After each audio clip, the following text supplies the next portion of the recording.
Hello, my name is Dr. George Mochocki, and welcome to Principles of Supervision, Series 13 or Chapter 13.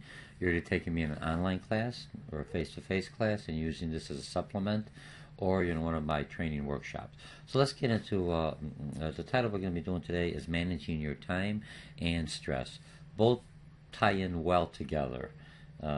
If I'm looking at not only you as a first line supervisor or a small business owner, you have to manage your time, but you also have to effectively manage your employees or your team members' time. So, time management, and also if you don't manage your time properly, that is also a good catalyst for creating additional stress, which we'll see later on how, as an organization or a supervisor, you can minimize the stress that your employees feel. Because if an employee is stressed out, he or she is not at their top game, for lack of a better word.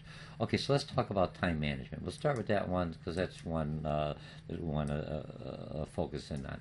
Now, remember what I always kept on saying: if you're just taking this course and for future of looking at becoming a first line supervisor, you have to now, as a team member, be able to exhibit those planning and time management skills, because I would not promote you or put you in a position of managing and other people's time if I see that you basically can't manage your own time. So how would you be able to manage 10 or 15 other individuals?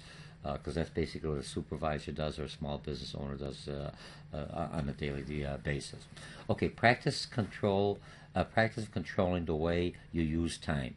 Time is the only resource we all have in equal shares. Remember, time is a non-renewable resource. You either use it properly or you lose it. There's no two ways around it. Okay, so let me just make this a little bit bigger. Okay, supervisors who are in control of their time, and this also could be, remember, first-line supervisors or small business owners or entrepreneurs, you fit into the same category. Find that their jobs are easier, that they can get more done. If you know how to manage your time, you know, you're not wasting time, but you want to. I'm not saying that you have to be a workaholic, because through this whole course and other courses later on, you can find out that the stress happens because you can't balance family and work, or in many cases, many of you are balancing family, work, and school. So, and you'll end up doing well. You get better at it as you learn and have some techniques that we'll talk about in this class. So you got to keep a time log for at least for one typical week. So you have to understand, where does my time go? It's like any kind of resources that I utilize it properly and effectively. How much time did I spend on important activities? Not time just talking to somebody else. And some people spend all their time and don't get anything done. Their wheels are like spinning in mud. Activities that, and how much time have I spent that do not need to get done right now? Maybe you pass it along. Sometimes we do things that are easier or things that we don't want to do because the other stuff is harder. So you have to be able to have some kind of priority, that someone else can have done. The other thing, as a supervisor or a business owner, you should be able to delegate. That's the biggest thing with new supervisors or owners. They don't know how to delegate. With some training, I'm not saying delegating all your work, but some aspects that if you delegate to your subordinates, what happens, it gives them empowerment, part of empowerment. It gives them meaningfulness to a job that we've learned in other chapters with Maslow and Herzberg. So it helps the individual create their self-worth. And the self-worth for your team members that they can do and help you is basically a good motivator, the intrinsic motivator. They feel job satisfaction. So the job means, what important jobs did I not get around to finish in the whole week? We all have things that we want to do. What happens, a lot of individuals don't prioritize. They try to do all the easy stuff. After a while, you get tired of the easy stuff, and next day is another easy stuff, and you prolong the stuff that's a little more difficult or more challenging, or stuff that you have to be a little more focused, and it's going to take you a little more time just by the nature of the activities you have to do.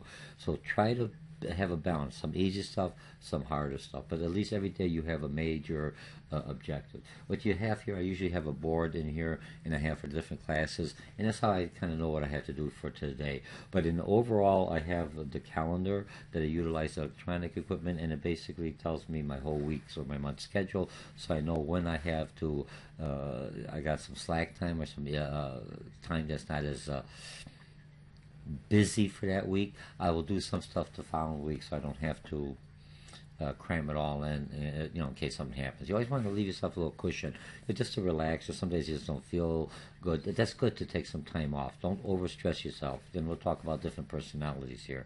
The A personality and B personality. So now planning your time, important things to do first. Always try to do, and you have to look at when are you more effective. I'm a morning person, even though I teach at nighttime. I'm up to about 12 o'clock. I'm trying to get 7-8 hours sleep. On an average, I probably get about 6, which for my age, or for anybody's age, study says that you should at least get 7 to 8 hours sleep. And with this technology and everything else we're doing, we burn the candle, but eventually it's going to catch up on you.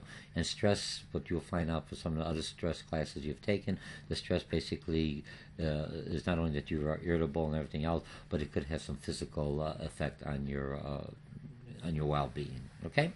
So you have that. But one thing you should do is a to-do list. And then there's more of this. But if I'm looking at the to-do list, it should be something that you're going to do that day. And then, I just write them out, boom, boom, boom, boom. And then I prioritize which one should be done. And those that I don't do today, I push them over to maybe my first priority on the next day. Or they may be the minor one. After a while, after 2 or 3 days, you still have to have them done. But you have to say, hey, maybe I'm not prioritizing my work properly.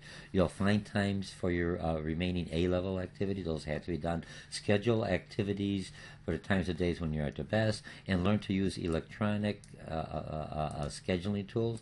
And that's a big plus. I have the smartphone. You've got the tablet. I got a computer, and I don't want to be stressed out. So I try to do it from one center, like I've mentioned in our last series in communication. I use Microsoft Outlook, and basically all my days, everything else in there. And then I have other programs that basically Microsoft Outlook is the major one that feeds everything into the other smart devices we have. Remember, the smart devices are there not to make your life miserable, but to give you more time and help you manage your time so you have more relaxing time. Schedule time for thinking as well. Don't fill up every hour of the week. Some people, if I look at the schedule, they don't have any time to take a break. They don't even have any time to eat lunch. So you have to have some time. I know when I was in the corporate world, my family knew that I was always busy, schooling and teaching. So what they basically do, they would put in on my calendar, go in there and they block in the time with dad, or time with my wife, or time with my friends. So you try to find some time to relax. Otherwise, you're going to be stressed out. Remember, part of the time management is how to minimize your stress. Okay, some time wasters. And I'm looking at this. I'm not going to go through all of this, but here's the time waster. Email, meetings, phone call, paperwork, unscheduled visitors, procrastination, perfectionism. Some people are perfect, got to do it 20 times. It has to be just right. When I worked for ComEd, we would bring in nuclear engineers because they closed down some nuclear plants. And then when they would work, and I'd work with construction, so there's a little more leeway. I would always tell them, they would spend so much time to get it just perfect. I'm not building a nuclear plant. I'm putting a trench in an easement to have a 10-foot right away. Anywhere within that 10 foot, as long as you don't cut anything or do anything else, I am happy. But they're so used to being so perfectionist. As a manager, if you're, or even an owner, if that much of a perfectionist, you're never going to make it. You're going to be micromanaging. Remember, there's a lot of different ways that an individual could do the task, as long as he or she accomplishes the task. It meets the goals and the specifications and the quality. So it may not be too, when I'm saying I don't want sloppy work, I'm not talking about poor quality. Please understand it. When I'm looking at that, everything doesn't have to be exactly to their PowerPoint. When I do presentations, when I sometimes will do training for business, and I have PhDs coming in from Abbott Labs or some of the pharmaceutical, and they're in one of my courses for training. And what basically would happen is that they would spend so much time to be perfect. It's a presentation. Your quality work should be in your paper, that they read the document. Your PowerPoint is a summarization. It's approximately close enough. It's just to get their interest, to read that technical paper. That should be quality, no errors, anything wrong with that. But when you're doing a presentation, so your map is not exactly perfect, it's close enough for the presentation. People aren't looking at the whole presentation as just a visual aid. What they're looking at is the content that's coming out of the mouth, and they're looking at, oh, this is interesting. Let me find out where he put that or she put that in the document, and I'll go in there. Okay, so we'll have that. Emails, remember, schedule each day for making mails, email, a phone, prioritize your email. Some of the junk, just spam it out. Or sometimes if you're a middle manager or if you're a business owner, you could have, if you have a confident administrative assistant or secretary, administrative secretary, she or he could basically read the email and get rid of all the fluff, the stuff that's just garbage. I say there's a lot of email. And be careful not, remember, you're also managing the time of your employees. So if you send all the emails, everything else, so to keep your employees well in tune, or so they know everything else, just spending more time reading the emails, and they're not really productive. So you have to filter what you send to your employee, because as a supervisor or business owner, they're going to want to read everything I send them, because they want to impress me, and because I reward and I promote them, and I give them time off. So you figure you have all those powers that we talked about earlier. Don't email coworkers around the corner. A lot of times, it always drives me nuts. I'll be in the office and the person's right next cubicle and email, hey, you want to go out to lunch? Just go over to, hey, you want to go out to lunch? Sure. You're saving time. You know what I mean? You're trying to get that personal feeling back in there. Don't internet every email you get, and don't copy everybody, because you're wasting some other's time. Okay, now meetings. Start the meeting properly. Remember, you always send an agenda, so the time, and you end it. You say the meeting's going to be 1 hour, and that's it. If people are just off the cuff talking about that, once that hour is done, I say, hey, we didn't cover this. Well, next time, let's focus in on. And it's your job as a supervisor to keep the meeting. If it's going out of there, that's good. We'll if we don't resolve it all, say 20 minutes, you got 10, 15, 20 minutes, and then we move on to the next thing, or we'll just put it on the agenda, we'll readdress it again, or we'll do some virtual communication. Set an end time and schedule a follow-up meeting if necessary. Paperwork is another one. Try to handle the item once. Once I have the paperwork, I'll do it later. Get as much as you could do. Same thing when I'm trying to do your homework. When you start it, you're going into do your forums. Those are taking me for online or some forum communications I make you do in a face-to-face class. Basically, you're in there, you reply to my post. While I'm already there, reply to 2 other individuals if they already have something out there. So now you utilize your time, because the whole biggest thing is if I'm already in the system, I don't have to log in, come up, wait for the reboot. I could do as much as I can in the system. But don't spend all the work in the system. Remember, you have your to-do list. Boom, I have this done. I'm going for it. Cancel for subscriptions are not useful. Review tables of contents first. See what the email's about. You don't have to open up. A lot of times delete a lot of emails. Sometimes you CC them a lot. But I only would CC my supervisor or I would tell my employees, don't CC me in everything. Only something that's going to pertain to me or to the operation that is out of the norm. You're empowering employees. You should be able to do a lot of decisions. I don't want to know everything that's going on. Only the things that are out of the norm. Okay? And procrastination cure, force yourself to jump in, focus at one step at a time. Remember, none of us are multitasking. Research shows that we don't really multitask. We do one step at a time. So don't overwhelm yourself. I try to clean up my desk a little bit every now and then. Sometimes it gets a little messy, but that kind of, when I look at it as messy, gives me stress because I look like it's so much work. Some people do that to impress your boss, but basically it makes you look like you're unorganized. Have some work, so it doesn't look like you don't have any work, but you know what I mean, but not where it's all over. That's not good. Make specific decisions about what you will do the next time you're tempted to procrastinate. If I'm procrastinating, I'll take a deep breath. I'm going to focus in on, turn off any kind of distractions like TV or your smartphones, or turn off your phones if you want to. We talked about the other stuff, and where it's easy to get started next time you start to work. Okay?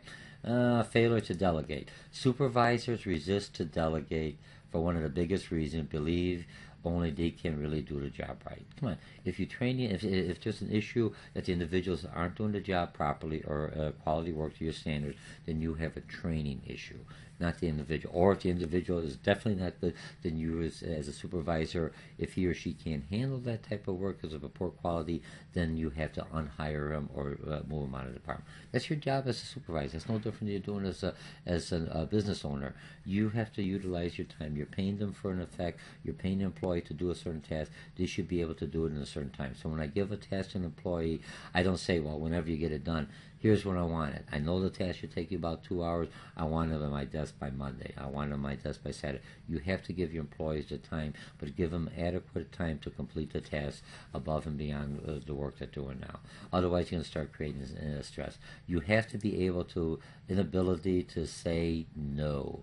A lot of people just don't know how to say no. You know what I mean? You don't want to hurt nobody's feelings, but people are taking your advantage. Once they give it to you, you don't want the monkey on your back. That means you have to complete the task. Okay, so if your supervisor asks you to take on an urgent task, request help in prioritizing your work. Okay, I've got 5 things that have to be done today. Here's my due date. I had them all done. I'm working on this. This is going to take me another 2 days. So it's going to throw off my priority. Which ones do you want me not to do, or which ones? And sometimes you, or if you're the supervisor employee, he or she's the only one that could do the task, you can say, hey, I'll have someone else either do it for overtime or take some of the load off, and I'll put it on there. But don't burden the other person because of this one. But you have to understand to know some individuals are going to play games with you, which when I say play games with you, basically I mean that they're going to make it sound like they have all this work they have to do. In reality, if you've done the job, you're your first line supervisor or business owner, you say, hey, this should only take you half an hour. There's no big deal. If you're taking you 2 or 3 hours, you've got issues. We've got training problems again. Remind the person that she now owes you one, and suggest your own timetable. So I'm busy.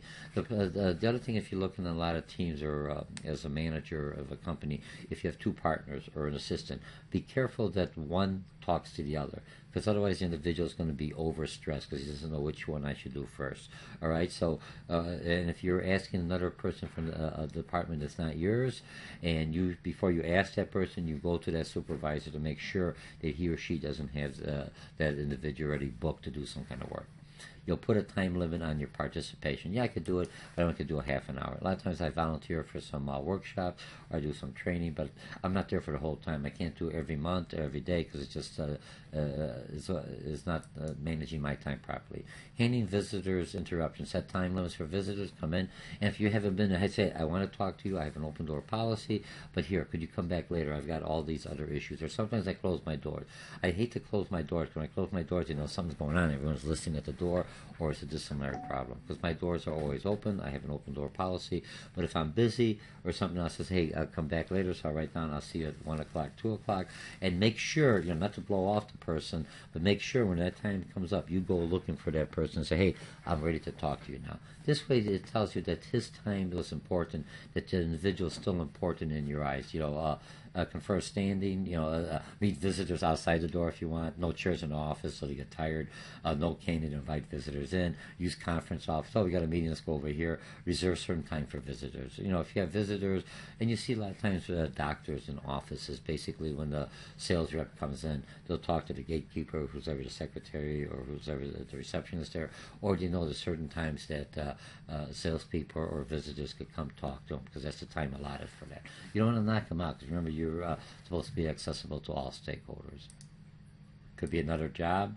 Okay, personal cause of stress. Now we're going to, so we handle all that. Now remember, if you have poor time management and everything else, you're going to be stressed out because you're not going to meet the service dates. Your boss is going to be on your butt, for lack of better words. You're going to breathe down your back. Your customers are going to be upset because you told them you're going to do it this time, but for some reason there's no way. There's only 24 hours in a day. And one thing I'm looking at students, when I deal with students or even individuals, they're taking 7 classes, working full time. They got family, and they're doing terrible. So I say, like, I'm failing. Yeah, but I gotta get it done. But you're not passing them. You're gonna take them over. So repeat work is basically a poor use of time just to get it done, and it's poor quality. And you have to redo it. Now it's gonna go back in the system. I gotta process it back, resend.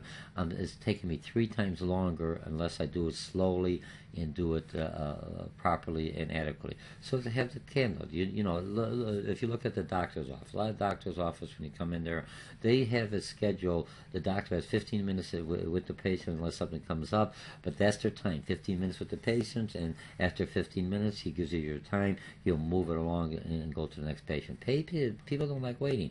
I'm paying. I'm a patient. I'm paying you, but my time is as valuable as the doctor's time. And then they also, in their time management, if you ever look, they have at least an hour for emergencies. You have patients, something's going to happen. They can't have something happens, so they have to come in there. So if you notice that they have a good time management system, most people usually don't wait for a doctor longer than a half an hour.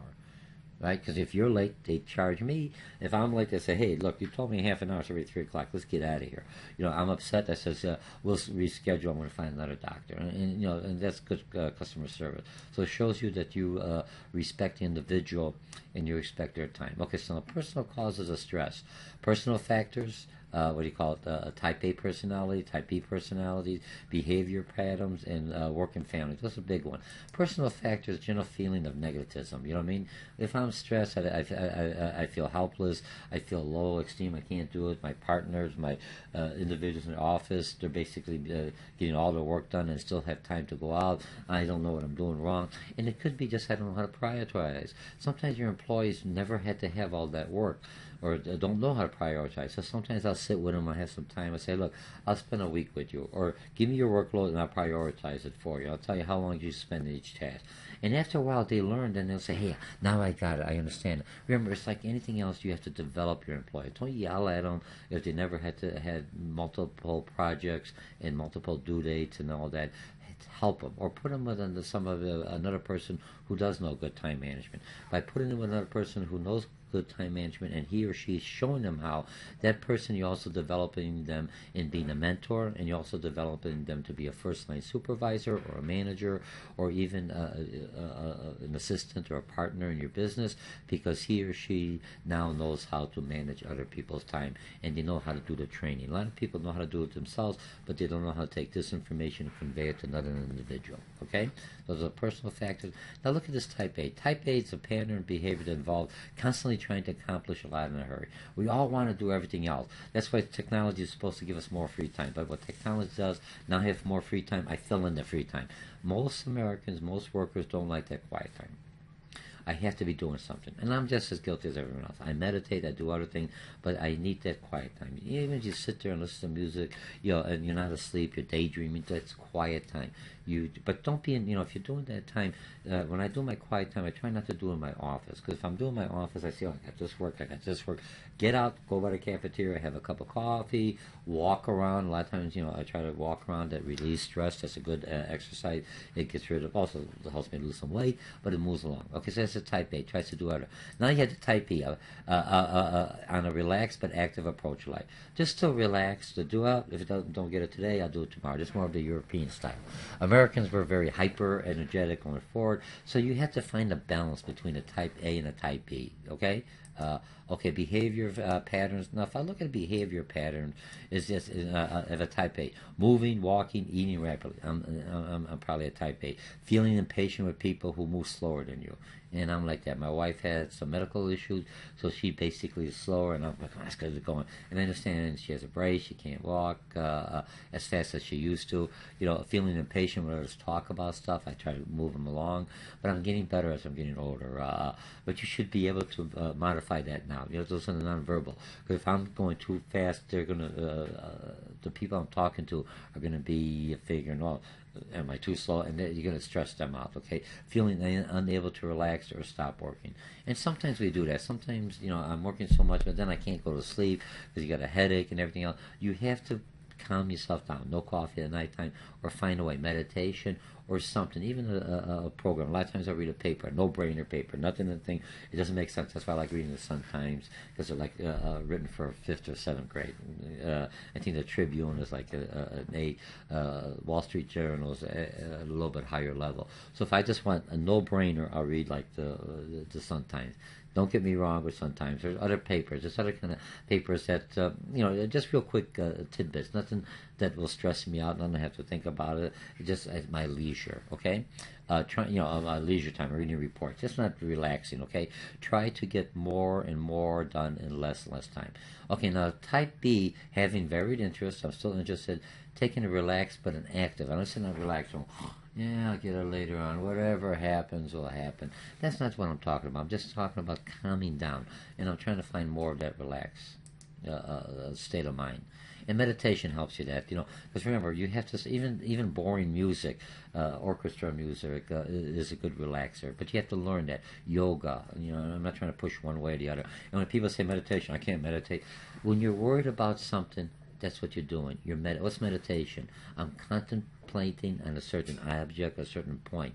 But if I'm looking at meditation, if I'm worried about something else, I'm really stressing out because I'm focusing on the negatives. Okay, not associated with what they achieve or how hard they work. Remember, when I'm looking at family conflict, I do a good job at work, but when I come back, my family doesn't want to hear about work. They want to talk about what did Joey do? What did Sally do? What did we do? What was our day? We went out. What did my day? My wife would like to hear maybe a little bit about me, but she wants to tell me what her day was.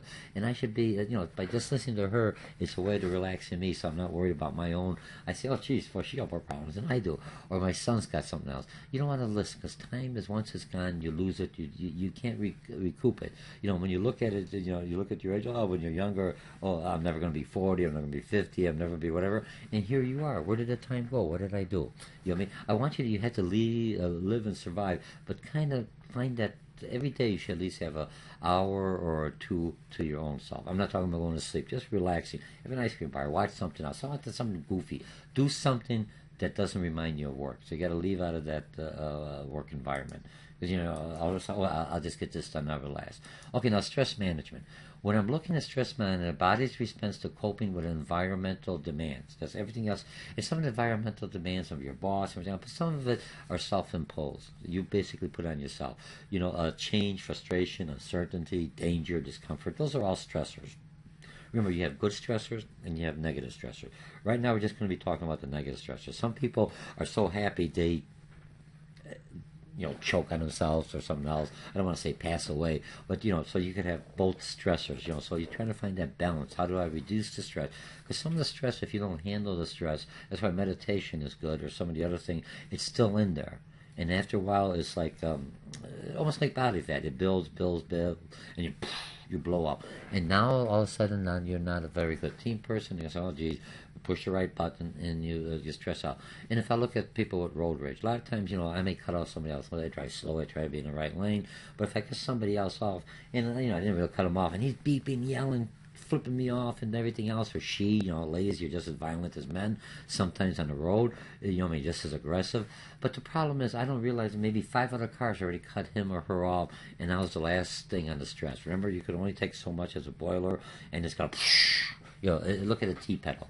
It boils, and look at stress. It boils, eventually has to release. It could release through some aggression, or it could release from, some physical ailments. I think that some of the researches I've been reading, and don't quote me, but I think they say like 80% of most physical ailments are happening, it's all stress related. So make sure you release. Learn how to manage your stress, and that's basically through time. Some jobs stress factors, and this one is here's the one that's going to talk about all of them. Work design, and I use this one instead of going. I try to throw some visual aids in there, other than just looking at myself. Okay, work design. Heavy workload, a hectic pace, and some jobs are hectic. But even if you're a manager or supervisor, we did a whole bunch. Give them a break. Don't say next one. You're going to burn them out. People are going to leave. Burn it out. Or they flip out. It's not good. Okay, lack of control, meaningless task, management, poor communication. That's the biggest threat. And flexibility regarding family and personal needs. Sometimes you have to give them a break. Sometimes family comes in there. Not all. Look at the situation. People are people. They're not black and white. They're not a computer. A machine. So you have to have that flexibility with the individual. Support and supervise vague or conflicting expectation, rapid unexpected changes, insecurity. I always try to change so people get used to changes, but control changes, little at a time. Work environment.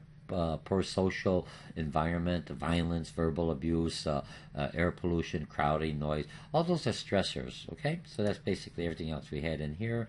Now, the other one we're going to talk about real quickly here is 5 stress levels of performance, and I'll just use this one. Remember, if I'm going stress, if I'm going up here, performance is high, I have a higher stress level. So if I'm looking, you try to be always fine in this middle. You're going to hit the peaks everyone else, but try to kind of bring this peak down about like in here. All right?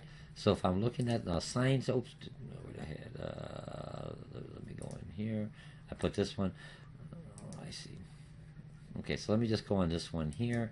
If I'm looking at figures of signs of stress, decline in work performance. That's the signs of stress. Increased sick days. You remember? 80% of a lot of your elements is just stress related. Some people, they all of a sudden on vacation, they're happy, everything else. When they go back to work, their moodiness, they're irritable, they're fatigued, their loss of enthusiasm. The stress is taking the thing. Remember, it's all psychological. If you don't relieve the stress through some kind of activity techniques we're going to talk about, it just keeps on building. It's like putting on weight, and you're not as agile as you were when you're 10, 20 pounds lighter. Just figure, it's like an overload on your computer. You got all your programs open, eventually it's going to crash on you. And your brain is like a computer. It's electronic, organic electronic computer, basically what we are. Okay, aggressive behavior, difficulty making decision.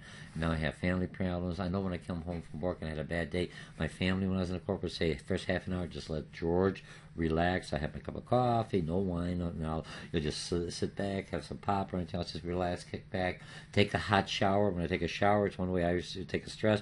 It's just all the stuff. Well, you physically in my mind, I'm stressed up. All the work is gone. Shake it off, and now I'm focusing on the family. And family has its own problems and stress. Feeling impossible to help others, feeling inability to get the job done well. Those are all signs of stressors. Okay. So we'll take that off. Okay, consequences of stress, and let's talk about this inability to function effectively. The employee feels emotionally exhausted. That's what burnout is. Perceptions of others become callous. I don't really care about other people. I'm stressed out. I just forget, I'm being mean. Views his or her effectiveness negatively. I mean, it's all in my mind, okay? Now, personal stress management, here's what time management, we talked about that. If you manage your time, you put some time for relaxation or with family time.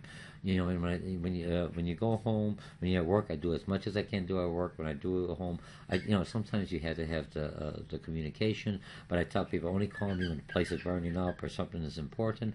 But manage your time. You know what I mean? Have some time so you have with the family. Positive attitude. Exercise. And exercise, I don't have time. Just walking up and down the stairs or walking around someplace. That is exercise. You know what I mean? Park instead of parking close to the parking lot.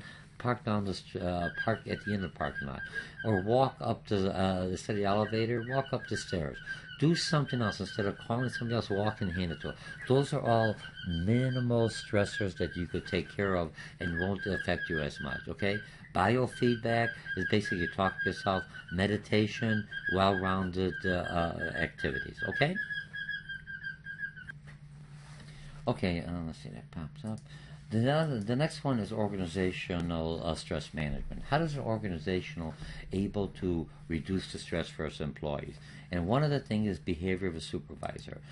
Prepare employees to cope with change. You can mentor, talk to them one-on-one, foster supportive organizational climate, make work more interesting, encourage career development. Say, hey, you have to be able to do it. Changes in the job. Sometimes the job is boring or stressful. Bring them out. A lot of times when you're in management, you're a supervisor, you have your supervisor, give them some time off. Have them go to play some golf. Unless it's some people, golf is supposed to be relaxing, but for some it's so stressful because they're so competitive, they got to win. I go for golf, I just enjoy myself. I get the ball fine. I'm just happy to hit the ball. You know what I mean? Mine is more the exercise, talking to people. Some individual I play golf with, I can't even breathe heavy. I gotta be like this, and you still don't hit the ball. The person who does it is relaxed, he's focused, and it's not stressed. It's fun, okay? Wellness programs, there's a lot of organizations have wellness program, and figuratively health supervisors can minimize organizational stress. And here's some of, if I'm looking at this, and this is one that you'll have, remember, if you're taking me online or any kind of my college classes or my workshop, you already would have the handouts. Job design, chances to use skills and learn learn new behavior. Frequent breaks. A lot of times I teach at nighttime. Sometimes I have a break every 5-10 minutes. Otherwise, they just fall asleep. Just if I'm reading a book and I'm just to read 20 pages and I'm falling asleep, put the book away. It's not going to come by osmosis. It's not like the Matrix. You're going to put it on, show me how to fly a helicopter. If you're reading it, if you're tired, put it away and come back. And sometimes one way is take like a little nap. They call it power nap in business. That power nap basically will let you, like little kids when they take a nap, they got that energy. You come out a little groggy, but then afterwards you got that spurt of energy. Okay, communication, information that reduces uncertainty, clearly define the roles and responsibility, motivation, participation, decision making, part of empowerment, responsibility, accountability, work schedules compatible with outside interests, responsibility. Some people want to have once a week they have to go on a bowling team. That's why they relieve the stress. They hit the pins down, or they go boxing, or they do something else. You know what I mean? But so give them that time. You say, hey, this is my time. I spent time with my family. Adjust your schedule so they could do. They could find a way to relieve the stress. If they could remember, each employee is different. When we learn from motivation, if they found a way to relieve stress, they'll come back to work and they'll feel more productive. You won't be depressed, you won't be irritable, and they'll be good with the customers and your fellow employees. Social climate, opportunity to interact with other. Have like in the morning, have coffee on Fridays. They have like dress down days or something on the weekend, or do some kind of activities after. Hey, this next half an hour, just kick back. Yeah, we had a good day. We did the job. We finished it. We got to work. Let's just sit back. Everybody, let's play. If you could afford it. I'm not trying to do. I'm not saying every week, but if you did a good task and all, real stressful moment, and now it's relaxed, you got the big order, enjoy. And if I work with consultants, and a lot of times do some consulting, when you look at consultants, they basically work hard all day, but when they finish a task, then the next couple of days, they take a week off, or everyone, when we talk about the teams, they have a party at the end for a party at the end, and relax and say we did a good job until the next time. Okay, motivation, preparation, decision making, work schedules, praise good behavior, good performance. You always remember the negatives or the poor performers and the excellent performers, for lack of better words. We forget about the individual in the middle, who's basically maintaining the ship and doing most of the work. Okay, social climate, interact, social tolerance of harassment, discrimination. If bullying, for lack of discrimination, someone feels that they come in and someone is making sexual advances or derogatory. Mine is not to say what's right or wrong. I'm not looking at ethics. I'm not looking at the one's moral belief. We all have our own moral belief, our own value system. At work, you have to look at the value system of the organization, and I try not to put my value system in them. I don't expect them to put their value system in me.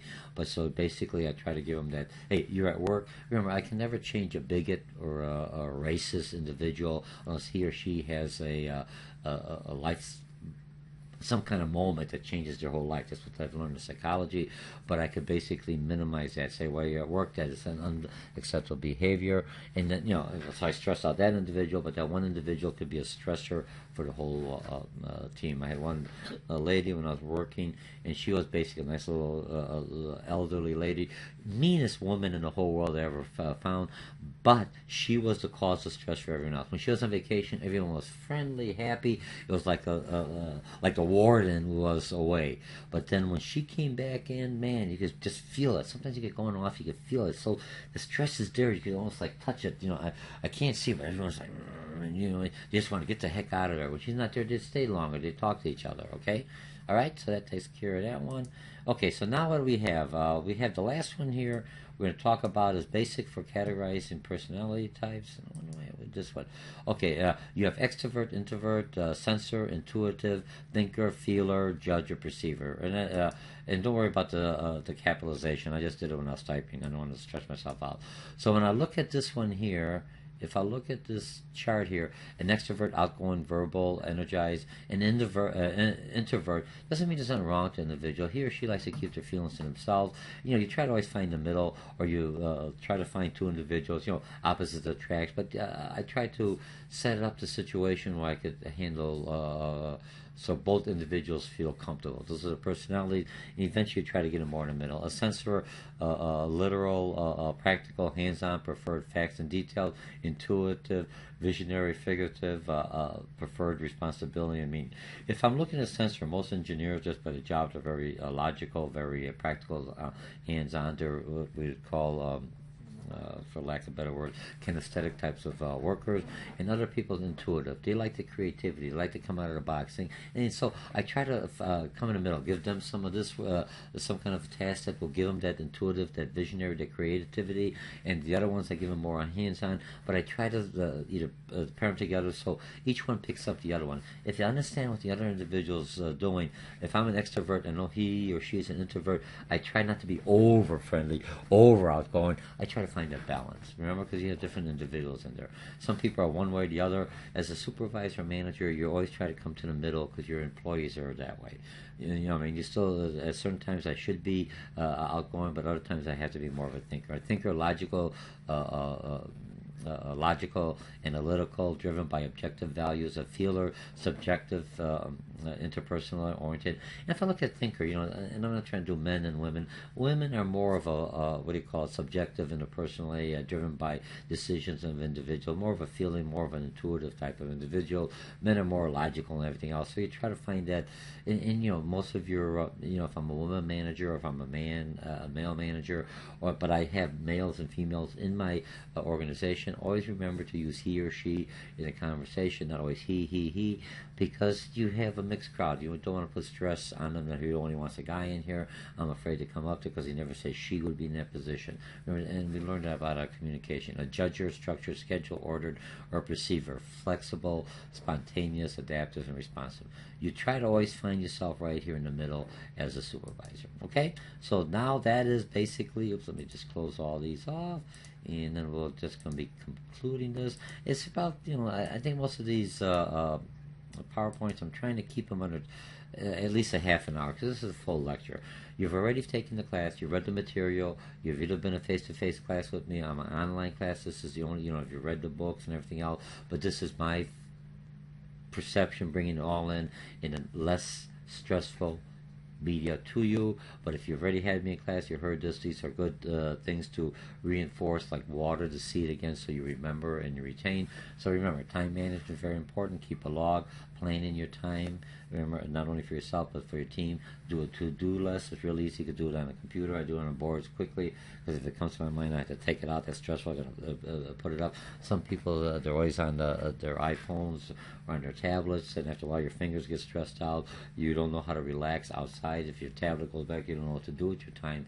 That's why you should have some time. Oh, not time. I could go fishing. I could do something I enjoy. Do something you enjoy that's not going to be competitive. That's going to be relaxing.